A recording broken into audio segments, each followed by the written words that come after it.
I never thought moving into a quiet suburban neighborhood would end with a gun pointed at my wife's chest. Yet there we were standing at our own front gate when a black SUV screeched to a halt, headlights blinding us. Out jumped a man in a cheap tactical vest with the words HOA security plastered across the front.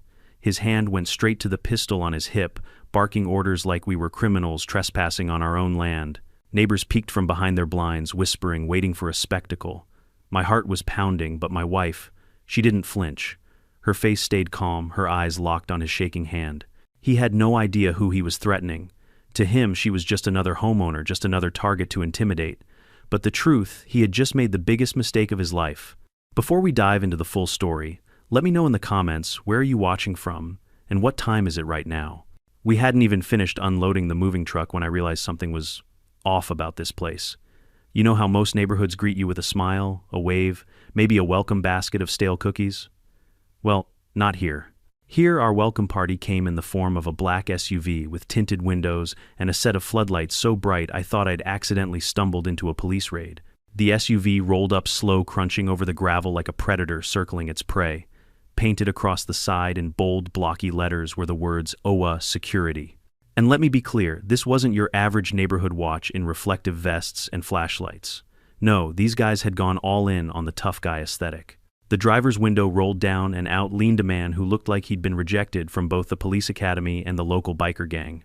Shaved head, dark sunglasses, even though the sun was setting, and a jawline that screamed, "I buy protein powder in bulk." "You can't park that here," he barked, gesturing toward our moving truck, which was idling harmlessly by the curb in front of our brand new house. He blinked. "Excuse me." He pulled himself out of the SUV boots, hitting the pavement with a theatrical thud. He adjusted the Velcro on his tactical vest, yes, a full tactical vest, like he was about to storm Fallujah, and tapped a clipboard tucked under his arm. "Violation, blocking street access. Emergency vehicles can't get through." I glanced behind me. The street was wide enough to land a small plane, and the only traffic was a kid on a scooter 2 blocks away. "You're kidding me," I said, half laughing, half waiting for the prank cameras to pop out from the hedges. But my wife wasn't laughing. She stood beside me, arms crossed, eyes narrowing in that way she does when she's sizing someone up. If you've ever seen a lioness study her prey, you'd know the look. Calm, patient, dangerous. "Sir," she said evenly, "we're moving in. The truck will be gone in an hour." The guard sneered. "Doesn't matter. Rules are rules." He pulled a pad from his clipboard and started scribbling furiously as though he was issuing us a ticket for felony murder rather than parking by our own home. I felt my blood pressure spiking. "Look, buddy, we just got here. We haven't even unpacked the dishes yet. Maybe you could give us a little grace period." He looked up from his clipboard, smirked, and said the line that sent my stomach into knots, "There's no grace period. This neighborhood runs on compliance." That was the first time I realized what we were dealing with. This wasn't a homeowners association, it was a regime. The SUV idled menacingly, another guard inside, tapping the wheel like he was itching to get out and join the fun. A few neighbors lingered across the street, whispering and pointing. Their faces told the whole story. Some pitied us, some were entertained, and a few looked downright relieved that it wasn't their turn under the spotlight. My wife, however, hadn't moved an inch. She just stared at the man like she was memorizing every detail, his stance, his tone, the way his hand twitched near his belt. If I didn't know better, I'd have thought she was profiling him the way a professional does.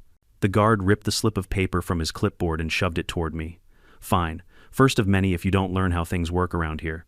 I snatched it from his hand and read the bold print at the top, HOA notice of violation, $150. "For parking a moving truck," I muttered. "You've got to be kidding." "Not a joke," he said flatly. "This neighborhood takes security seriously." I wanted to tell him what a joke he actually was, how ridiculous his getup looked, how his authority was about as legitimate as a mall cop's badge at closing time, but something about the way his partner revved the SUV's engine told me now wasn't the time. Instead, I stuffed the fine into my pocket, forcing a smile that was about as convincing as a cardboard cutout. "Welcome to the neighborhood, huh?" I muttered to my wife. She didn't laugh. She didn't even crack a smile. She just whispered so low only I could hear, "Stay calm. They're watching for a reaction." Her voice was steady practice, like she'd been in situations far worse than this, and that should have been my first clue. The guards finally pulled away, tires crunching down the street, leaving behind an eerie silence. I thought the confrontation was over. Silly me, that was just the opening act. Because later that night, long after we'd carried the last box inside, I heard the same SUV roll past our house again. Slow, headlights cutting across our windows. I peeked through the blinds, and sure enough, the shaved-head guard was in the passenger seat clipboard glowing under the dashboard light. He was writing something. He was writing about us. And in that moment, standing there in the dark, I realized this wasn't going to be some neighborly misunderstanding we could laugh about over barbecue. No, this was war. And what the guard didn't know, what none of them knew, was that my wife was the last person in the world you should ever try to intimidate. The next morning, I thought maybe things would calm down. Maybe that first run-in with the so-called security goons was just a bad welcome, and the rest of the neighborhood would turn out to be halfway normal. That hope lasted all of 15 minutes. I had just poured my first cup of coffee when a sharp knock rattled the front door. 3 deliberate bangs like a debt collector come to repossess the furniture. My wife was upstairs unpacking, so I set the mug down and opened the door, expecting maybe a neighbor with a tray of muffins. Instead, I got her. A woman in her 50s stood there in a crimson blazer, heels planted firmly on the welcome mat like she owned it. Perfectly styled blonde bob, sharp lipstick, and a smile that didn't reach her eyes. She thrust out a manicured hand. "Good morning. I'm Deborah Morgan, president of the Pine Hollow Homeowners Association. Welcome to our community." I shook her hand, though. It felt more like shaking the cold grip of a loan shark. "Thanks," I said, trying to sound polite. "We're still settling in." Her eyes flicked past me, scanning the half-unpacked boxes stacked in the hallway, the moving blankets, even the faint trail of dirt from our shoes on the hardwood floor. She had the gaze of someone who'd memorized the bylaws like scripture and was already tallying violations in her head. "Well," she said brightly, "I'm afraid we need to discuss your first notice." "Excuse me." She reached into a leather portfolio and pulled out the very same violation slip her goon had handed me the night before. Only now it was neatly laminated and stapled to a printed letter. "Failure to comply with parking regulations," she read. "Blocking emergency access. The fine remains at $150 payable within 10 days. I stared at her. "You seriously laminated it?" "Documentation is important," she replied, as if she were explaining gravity to a child. Behind her, the same black SUV idled at the curb. Shaved-head security guy leaned against the hood, arms crossed, sunglasses reflecting the morning Sunday. Another guard stood by the driver's side, tapping a baton against his leg in a slow rhythm. This wasn't a visit, this was a show of force. "Look," I said, keeping my voice level, "we just moved in. The truck was gone last night. Nobody was blocked. Can't we just let this go?" Her smile tightened. "Oh no. If we let one rule slide, the whole community collapses. People start leaving their trash cans out.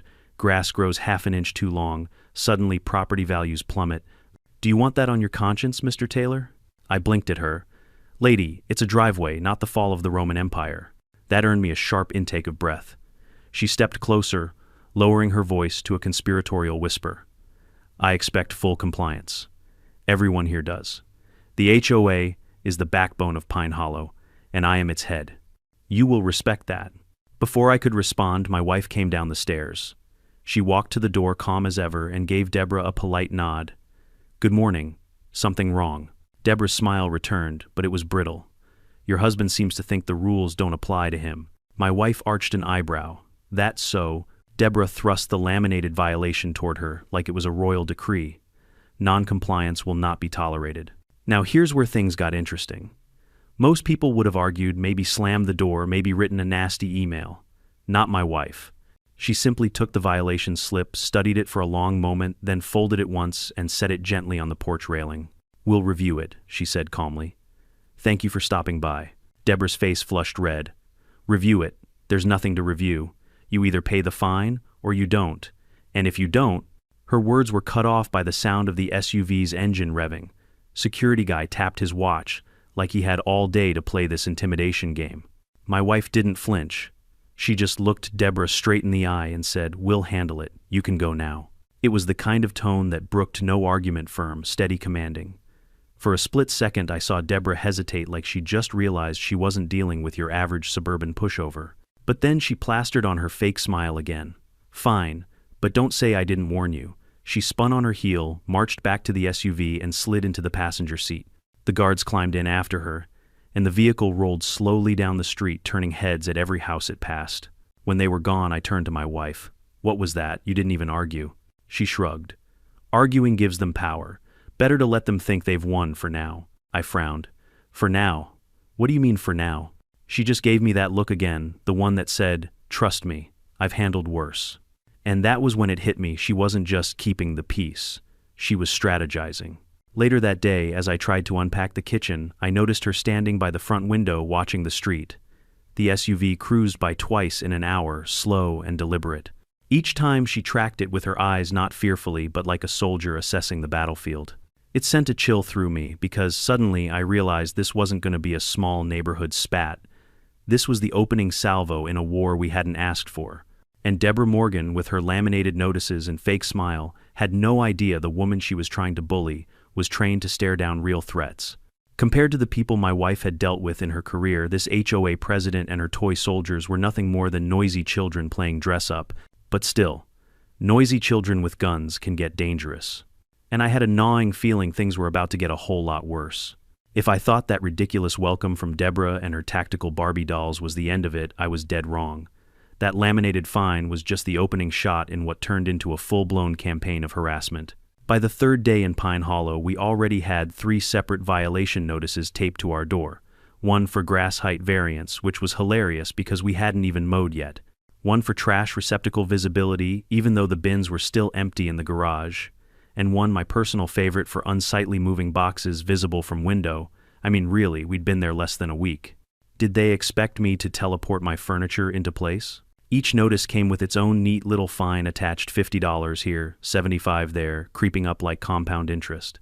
I joked to my wife that maybe the HOA had hired a Las Vegas casino consultant because they were treating violations like slot machines. You pull the lever and out pops another fee.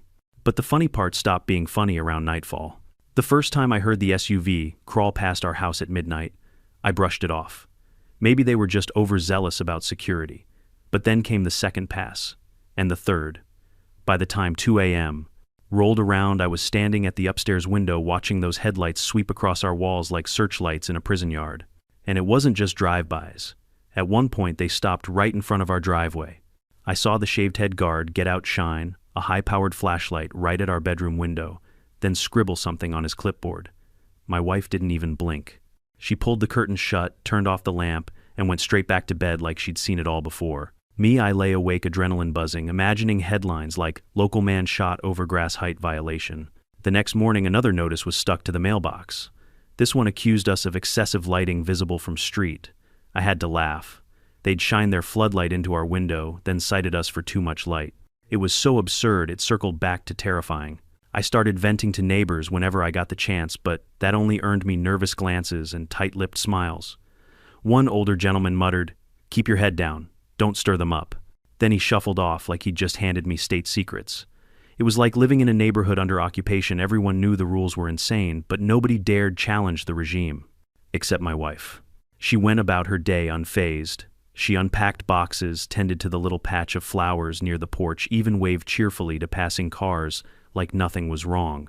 But I noticed the way she watched the guards out of the corner of her eye, the way her shoulders squared when the SUV slowed in front of the house. It wasn't fear, it was calculation. One night, after yet another round of flashlight harassment, I finally snapped. "This is insane," I hissed, pacing the living room. "We should call the police. File a report. Something." She looked up from the stack of papers she was sorting through. Calm, steady, not a flicker of panic. "And tell them what? That the HOA is driving past our house too many times, that they taped a notice on our door. The police won't care. They'll say it's civil, not criminal." I threw my hands up. "So what, we just let them bully us until we fold?" Her eyes met mine, sharp and unwavering.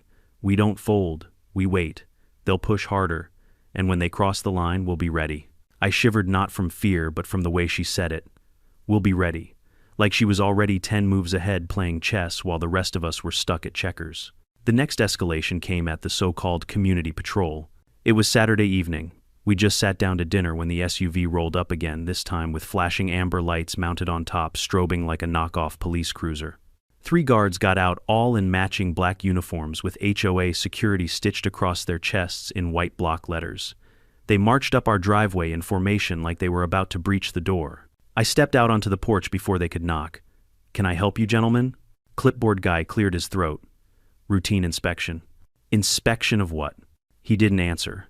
He just pointed to the small American flag hanging near our garage. "Unapproved flag display.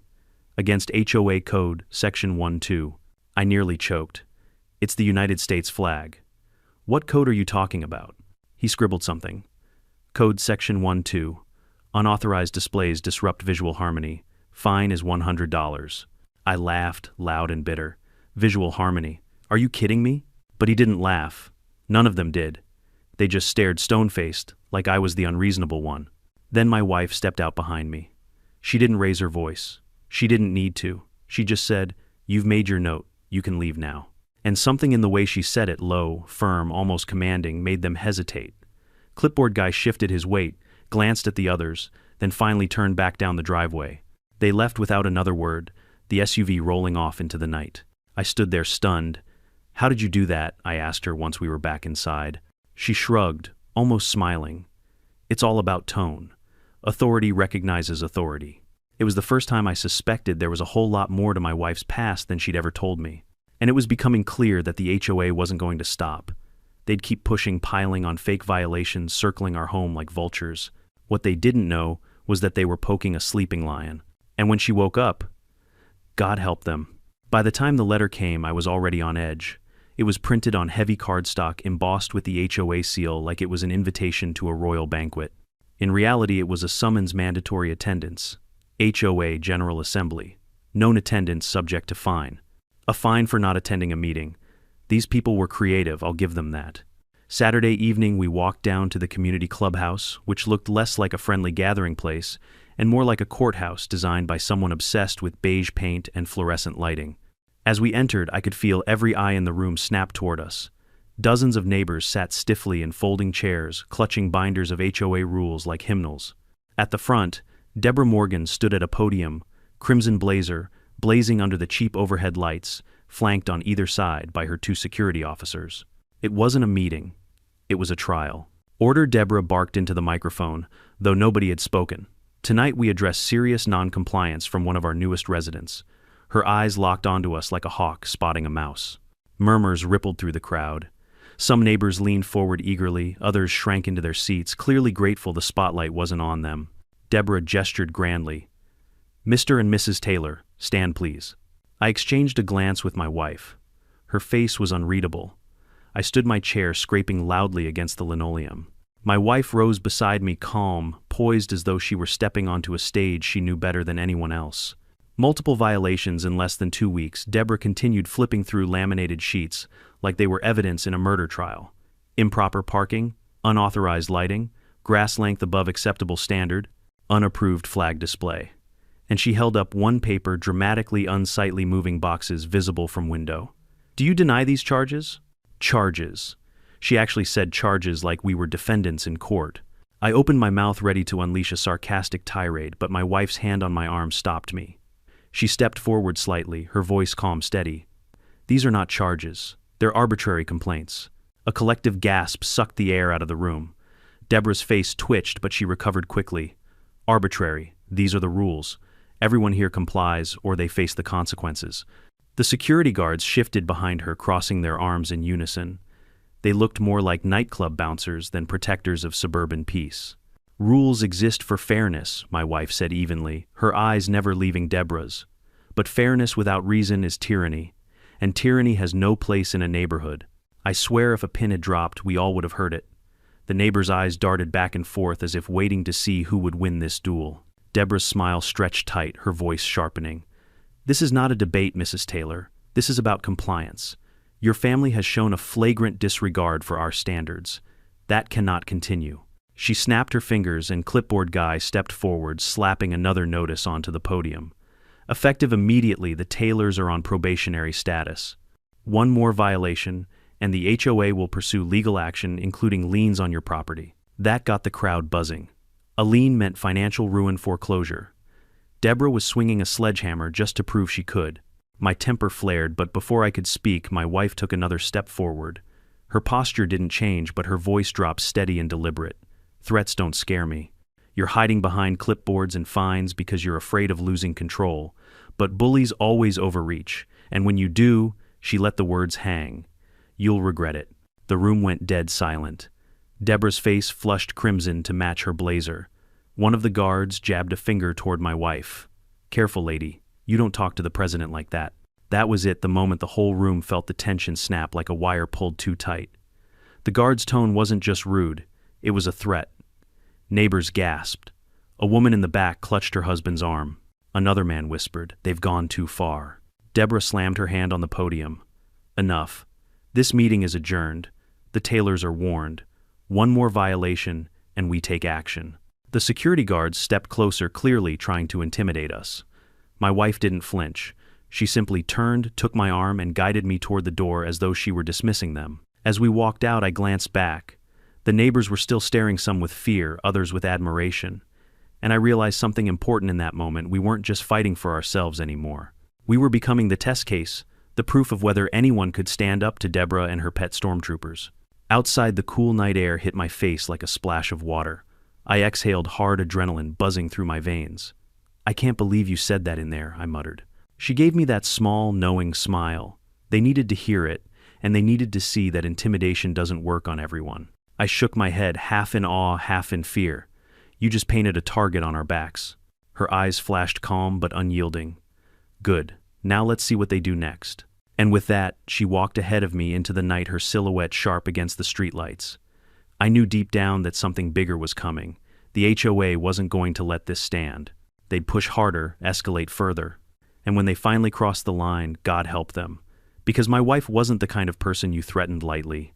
It started out like any other morning, quiet, almost deceptively normal. The sun was shining, birds were chirping, and for the first time in days I thought maybe, just maybe, things would settle down. My wife was out front tending to her little flower bed near the gate, still unpacking the life we had barely moved in. I was inside sipping coffee, convincing myself that the storm had passed. Then I heard the sound. A deep growl of an engine, heavy tires crunching gravel. My stomach dropped before I even looked. Through the front window, I saw the black SUV screech to a stop right outside our gate. The words, HOA, security, glared across the side like a warning sign. 2 men climbed out. One was clipboard guy, already holding his pad like a weapon. The other shaved head, dark glasses, tactical vest, so tight it looked like he was auditioning for a bad action movie, strode toward the gate with his hand resting on the pistol at his hip. I bolted out the front door, my heart pounding. "Hey, what now?" The shaved head guard sneered. "Violation. Unauthorized planting." I blinked. Planting. She's putting flowers in the ground. Flowers. Against HOA landscaping code, he barked. Non-approved flora disrupt neighborhood aesthetics. I almost laughed, but then he did it. He yanked his pistol out of its holster and pointed it straight at my wife. Time stopped. The morning birdsong cut to silence. My coffee mug slipped from my hand, shattering on the porch, but I barely heard it. All I could see was that weapon leveled at the woman I loved. "Step away from the flowers," he shouted, voice cracking just enough to betray his nerves. "Hands where I can see them." My wife didn't flinch. She didn't scream, didn't even blink. She simply straightened, brushed the dirt off her gloves, and looked him dead in the eye. Her calmness made the scene all the more surreal. "Are you insane?" I roared, rushing forward. Clipboard guy blocked me with an outstretched arm. "Back up, sir. For your safety." For my safety. The irony would have been funny if a gun wasn't aimed at my wife's chest. Neighbors were spilling out onto porches now. Blinds snapped open, faces pressed to glass. People whispered, gasped, some even recorded on their phones. The entire block had become our audience. The guard's hand trembled on the trigger. He was sweating, but his voice tried to stay tough. "This is a direct order. Violation will be enforced." My wife finally spoke. Calm, steady, deadly serious. "You don't want to do this." He snarled. "Lady," I said, but she cut him off. "Put the gun down." Her tone didn't rise, didn't waver, but it carried more weight than a shout ever could. It was the voice of someone who had given that order before, someone who knew exactly how this would end if he didn't comply. The guard faltered just for a moment.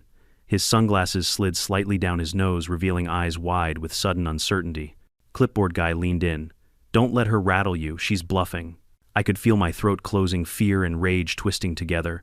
I wanted to scream, to throw myself between them, but something about the way my wife stood calm, immovable, like a pillar of steel, made me freeze. She took one slow step forward.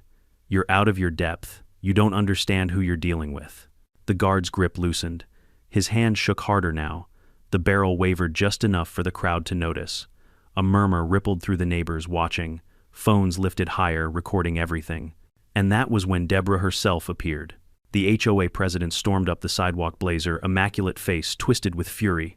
"What is going on here?" she shrieked. "Do your job, enforce the rules." "Deborah," my wife said evenly, her eyes never leaving the trembling barrel pointed at her chest. "Call him off." "Now," Deborah sneered. "You don't give orders here. I do." The absurdity of it all hit me like a wave. Here we were in a quiet suburban neighborhood where the greatest conflict should have been over whose turn it was to host book club. And instead, a man with a gun was threatening my wife over flowers. The crowd buzzed, louder, nervous energy building like a storm. Someone shouted, "This is too far," another neighbor yelled. "She's unarmed." And still my wife didn't move, didn't flinch. She simply said with terrifying calm, "You've just crossed the line." In that frozen moment, I realized this wasn't the first time she'd faced a gun. She wasn't just a homeowner. She wasn't just my wife. She was something more, someone trained, prepared, dangerous in a way these HOA clowns couldn't begin to imagine. I didn't know the full story yet, but I was about to find out. For a split second, I thought the world had stopped spinning. My wife stood in the middle of our front yard, a pistol aimed squarely at her chest, and yet she didn't so much as twitch. I could hear my own heartbeat, hammering in my ears. The neighbors' whispers turned into frantic chatter. Somebody muttered, "Call the cops," but nobody moved. Then my wife did something that nearly made me forget how to breathe. She smiled. It wasn't a nervous smile or a forced one. It was the kind of calm, confident smile a chess master gives when their opponent doesn't realize they're already checkmated. "Son," she said to the guard, her voice low but sharp enough to slice the tension in half, "you've got about 5 seconds to lower that weapon before your life takes a turn you won't recover from." The guard blinked, thrown off by the sheer authority in her tone. His hand trembled harder, the muzzle of the gun wobbling in the air. "Don't test me," he growled, though the quiver in his voice betrayed him. My wife took another step forward, deliberate and unflinching. Her hands were still at her sides, calm, controlled. Then she slowly reached into her jacket pocket. Gasps erupted from the crowd. Some thought she was about to pull a weapon of her own. The guard stiffened his finger, twitching dangerously near the trigger. But instead of a gun, she pulled out a worn leather wallet.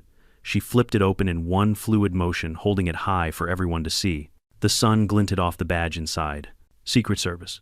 The air was sucked out of the block all at once. A chorus of gasps rippled through the neighbors, followed by dead silence. Even Deborah froze, her eyes wide as saucers. "Drop." The weapon, my wife repeated louder, this time her voice ringing with the kind of authority you don't fake. "Now." The guard's composure shattered like glass. His arm dropped the pistol dangling uselessly from his fingers before it clattered to the pavement. His face went pale as the reality hit him. He hadn't been intimidating some suburban housewife. He'd just aimed a firearm at a federal agent. Clipboard guy staggered back, his precious violation pad slipping from his hands. "What the hell, she's bluffing, right?" he stammered to Deborah. But Deborah wasn't answering. Her lips moved soundlessly, her perfect smile gone, replaced with a look of pure horror.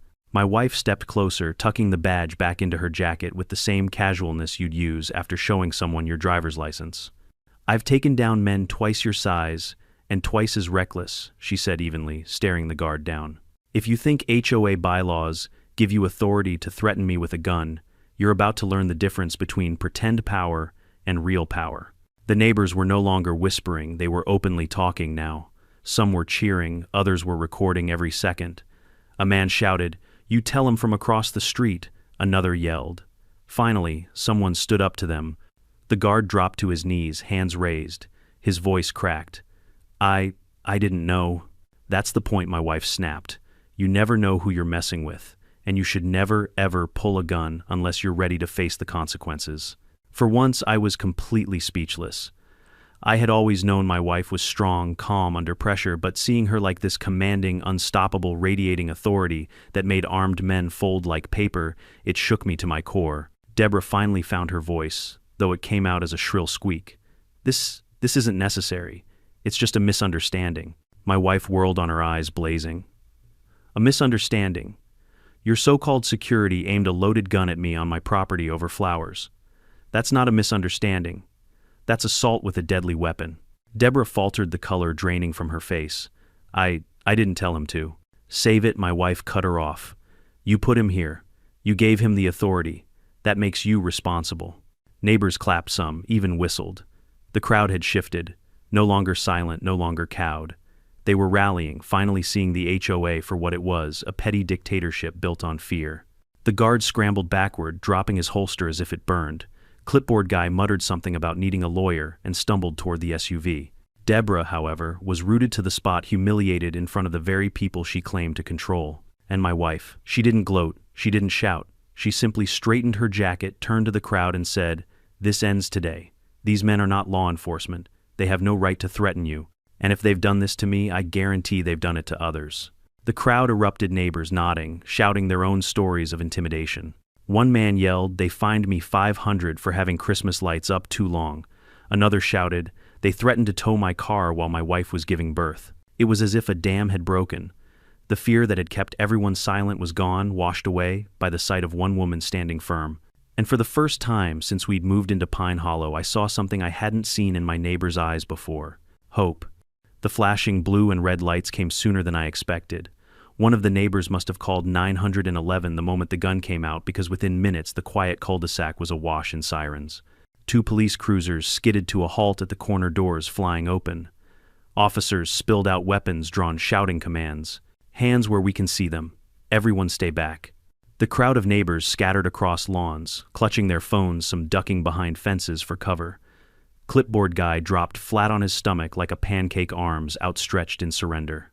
The shaved head guard still knelt where he'd been shaking so badly I thought he might rattle apart. Deborah stood stiff at the curb, her face pale but her chin held high, as if she could bluff her way out of what had just happened. But the real showstopper wasn't the police. It was my wife. She stepped forward, calm as if she were strolling into a boardroom.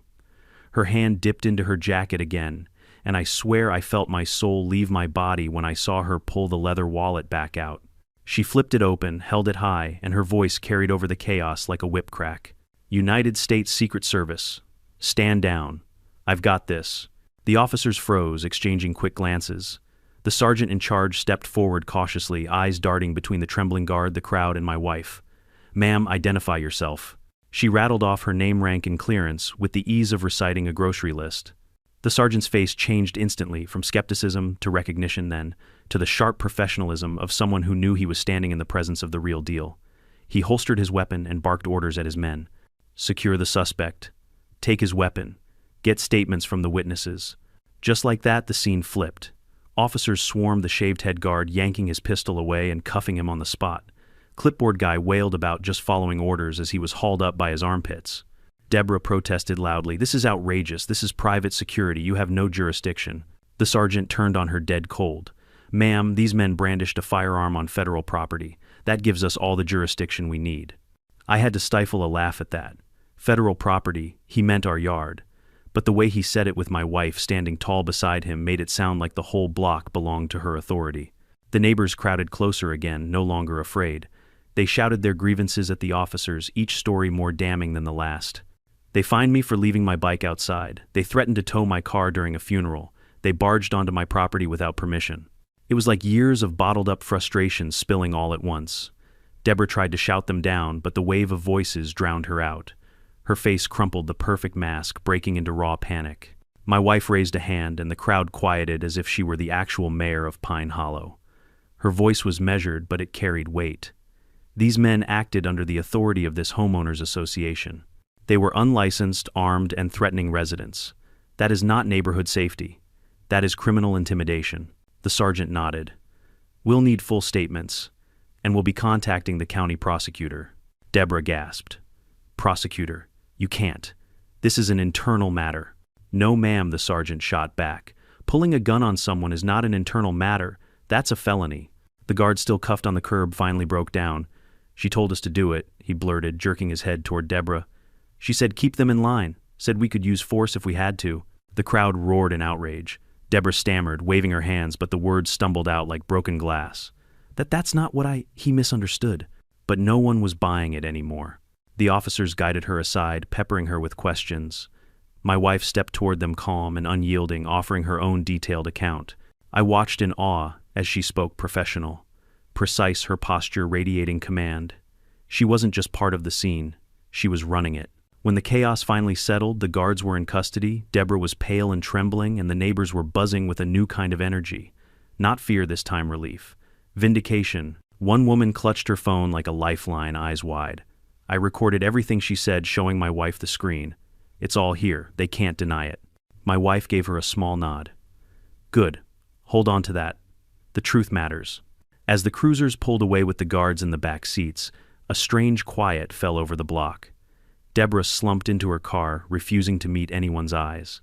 She peeled out of the neighborhood blazer, crumpled dignity, shredded. I turned to my wife, still trying to process everything. So, Secret Service, huh? She finally smiled, faint but real. I told you I'd handled worse. I shook my head, a laugh bubbling up despite the insanity of it all. I thought you meant angry neighbors, not wannabe mercenaries. Her eyes scanned the street, still sharp, still on alert. Angry neighbors are one thing, but tyrants with clipboards and guns, they needed to be stopped. The crowd clapped, some cheered. For the first time, Pine Hollow felt less like a prison and more like a neighborhood again. But deep down I knew this wasn't the end. Deborah wasn't the type to accept humiliation quietly. No, she'd lick her wounds, regroup, and come back swinging. And when she did, she wouldn't just be facing us. She'd be facing a community that had finally found its voice. The following week felt like living inside a slow-motion implosion. Everything Deborah Morgan had built, the facade of control, the fake aura of authority, crumbled piece by piece right in front of the very neighbors she had lorded over for years. It started with the news vans. By Tuesday morning, the cul-de-sac was jammed with satellite trucks and reporters wielding microphones like bayonets. Somebody's shaky cell phone video of the gun incident had gone viral online, millions of views overnight. The headline was brutal: HOA security pulls gun on woman over flowers. If that wasn't enough, the second clip, my wife flashing her Secret Service badge and commanding the guard to disarm, had become a meme. I saw one version on Twitter with the caption, "When Karen's HOA thinks they're in charge, but your wife is literally the government." Deborah tried to get ahead of it. She called a press conference on the steps of the clubhouse, dressed in a fresh crimson blazer, smiling like nothing had happened. "The Pine Hollow Homeowners Association values safety above all," she declared, voice sugary sweet. This was a minor misunderstanding, blown out of proportion by social media. She didn't make it past the third sentence before neighbors started shouting her down. "Minor misunderstanding, he had a gun. You told him to do it. You've been harassing us for years." The cameras captured every word.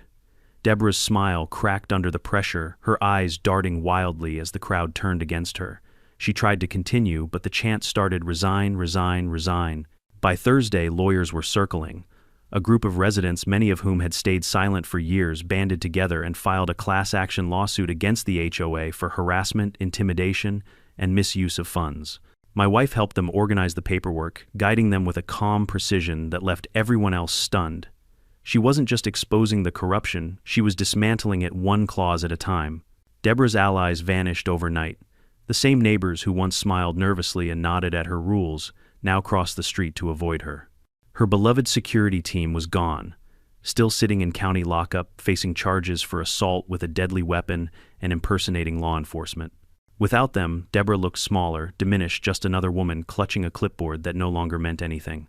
I'll never forget the look on her face at the emergency HOA board meeting. The board members, once her loyal soldiers, sat stiffly at the long table, avoiding her eyes.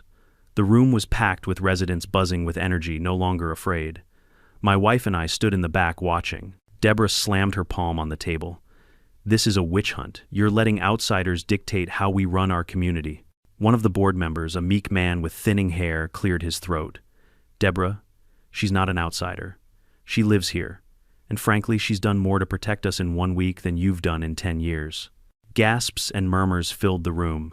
Deborah's mouth opened and closed like a fish out of water. Another board member spoke up. "We've reviewed the accounts. Tens of thousands of dollars in security fees. No licenses, no permits, just cash withdrawals." He slid a stack of papers across the table. "Care to explain where the money went?" Deborah's hands shook as she gathered the papers, flipping through them with jerky motions. That's confidential. HOA business." "No," the man interrupted, his voice firmer now. "That's embezzlement." The word hit the room like a thunderclap. The neighbors erupted again, shouts, boos, people demanding her removal. My wife didn't say a word. She didn't need to.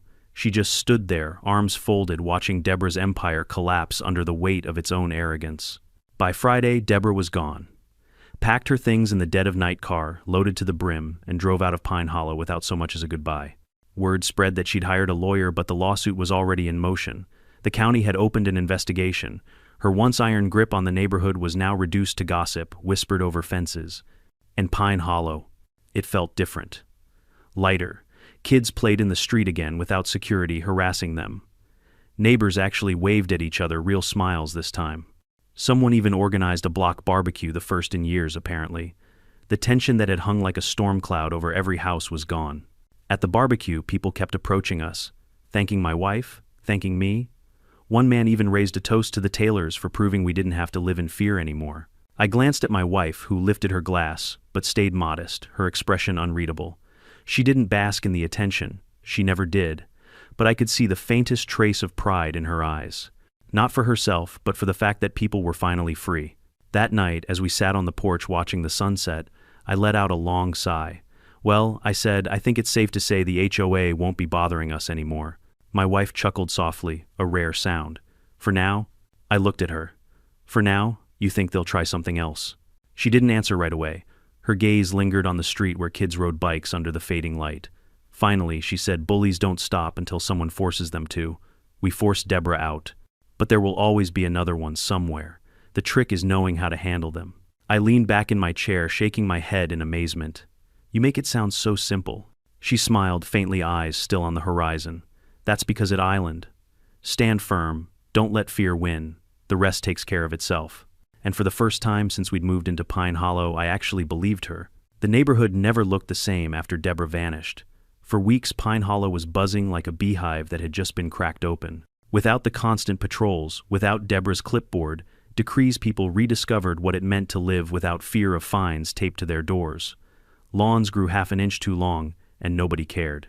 Kids left bikes on sidewalks, and no one threatened to tow them. The silence of intimidation was gone, replaced with the sounds of laughter and normal life. I found myself walking the streets more often just to take it in. Every house looked a little brighter, every wave from a neighbor a little more genuine. Some even stopped me to apologize for staying quiet so long, for letting Deborah run unchecked.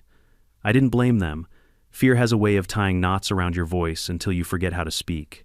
But what stuck with me most wasn't the neighbor's newfound courage, it was my wife. I'd always known she was strong, steady. But seeing her stand in front of a gun without flinching, watching her dismantle Deborah's entire empire with a single flash of her badge, it made me realize just how little I truly knew.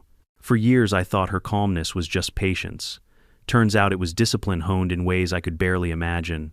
We sat on the porch one evening, sipping iced tea, watching kids chalk hopscotch squares on the pavement. I couldn't help but laugh. All this I said over flowers. Can you believe it? She smiled softly. It was never about flowers, or parking, or boxes in the window. It was about power. People like Deborah think fear makes them strong. They forget that fear only works until someone stands up. I tilted my head. And you knew how to stand up. Her eyes met mine, steady as always. Because I've faced real threats. These people, they were just pretending. And pretend power always crumbles under the real thing. It hit me then Deborah had been running a neighborhood like a fiefdom, but in the end all it took was one person refusing to bow. Not with shouting, not with violence, but with calm, unwavering authority. The lawsuit against the HOA dragged on, but honestly by that point it hardly mattered. The community had already changed. Residents met weekly not to gripe about grass or paint colors, but to plan actual improvements, fixing sidewalks, organizing block parties, even starting a community garden. For the first time, Pine Hollow felt like what it should have been all along, a neighborhood, not a battlefield. As for Deborah, rumors trickled back. Some said she moved 2 towns over, tried to join another HOA board, only to be laughed out of the room when someone pulled up the viral video. Others claimed she was hiding out, waiting for things to die down. But honestly, she was irrelevant. Her power had evaporated the moment my wife told that guard to drop his weapon. One night as we locked up the house, I turned to my wife. You know, I said most people would have panicked that day. I still don't know how you kept so calm. She gave me that same knowing look. Because fear doesn't solve anything. Action does. Then after a pause she added, and because I knew he was bluffing. I laughed. Bluffing, he had a loaded gun. Her smile was faint, but her eyes sparkled. And no conviction behind it. You can always tell. I shook my head in awe. I'd never stopped being amazed by her. So that's how our dream move into Pine Hollow turned into the wildest chapter of our lives. We came looking for peace and quiet and instead uncovered an HOA drunk on fake authority. They thought they could intimidate us into compliance. But they didn't know my wife still carried the authority of the United States government in her back pocket. They tried to play cops. She was the real deal. And that made all the difference. Looking back, this whole saga taught me more than I ever expected about life, fear, and courage. Because here's the truth. Bullies exist everywhere. Sometimes they wear suits and sit on HOA boards. Sometimes they throw on tactical vests and pretend they're law enforcement. And sometimes they're just the loudest voice in the room. Their power doesn't come from being right. It comes from people being too afraid to stand against them. But fear is fragile. The moment one person, just one, refuses to bend, everything changes. My wife didn't scream. She didn't fight back with fists. She stood calm, steady, and exposed their authority for what it was, paper thin. And once everyone else saw it, they realized they didn't have to be afraid anymore either. That's the lesson I want you to take from this. No matter where you are, whether it's an HOA gone wild, a toxic boss, or someone trying to push you down, remember that their power only works if you give it to them. Sometimes all it takes is standing firm, keeping calm, and saying enough. So tell me in the comments, have you ever faced a situation where someone tried to intimidate you only to find out they weren't nearly as powerful as they pretended to be? I'd love to hear your stories. And if you enjoyed this wild ride through Pine Hollow, hit that subscribe button. There are plenty more HOA nightmares and victories still to come.